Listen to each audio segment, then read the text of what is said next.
পঞ্চম গণবিজ্ঞপ্তির প্রাথমিক সুপারিশ নিয়ে হাজির হলাম।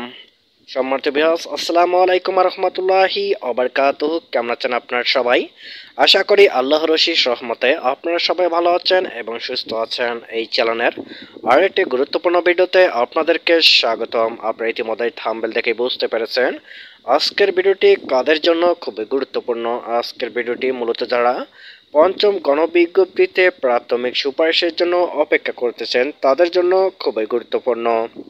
অবশেষে পঞ্চম গণবিজ্ঞপ্তির সুপারিশ নিয়ে সুখবর দিল এনটিআরসিএ।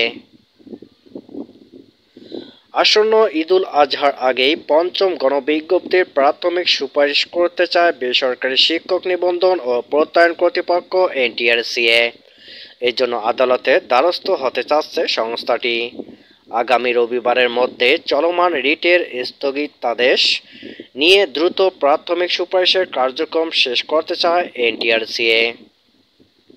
মঙ্গলবার 4 জুন এনটিআরসিএর সংশ্লিষ্ট শাখার একাধিক কর্মকর্তা দ্য ডেইলি ক্যাম্পাসকে এই তথ্য জানিয়েছেন।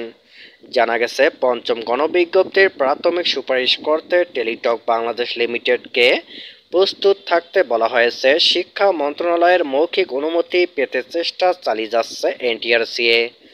যে সকল পদের বিপরীতে মামলা হয়েছে সেগুলো বাদ দিয়েই সুপারিশের চিন্তাভাবনা করা হচ্ছে।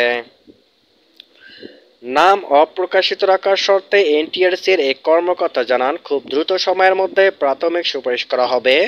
চাকরি প্রার্থীদের ঈদের আগে সুখবর দেওয়ার চেষ্টা করা হচ্ছে। আদালত এবং শিক্ষা মন্ত্রণালয়ের নির্দেশনা পেলে চলতি সপ্তাহে প্রাথমিক সুপারিশ করা হতে পারে। তবে অনুমতি না মিললে আগামী সপ্তাহে প্রাথমিক সুপারিশ করা হবে। এই বিষয়ে জানতে চাইলে এনটিআরসির সচিব ওবায়দুর রহমান দ্য ডেইলি ক্যাম্পাসকে বলেন, আইসিটি বিষয়ে 6 মাসের সনদদারীরা নিয়োগ পেতে রিট করেছেন। আমরা আদালতকে এই বিষয়টি অবহিত করব।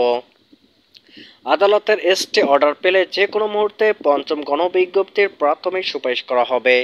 ঈদের আগেই পঞ্চম গণবিজ্ঞপ্তির প্রাথমিক সুপারিশ করা হবে বলেও জানান তিনি। এনটিআরসির যাবতীয় আপডেটগুলো পেতে চ্যানেলটি সাবস্ক্রাইব করে পাশে থাকুন। ধন্যবাদ।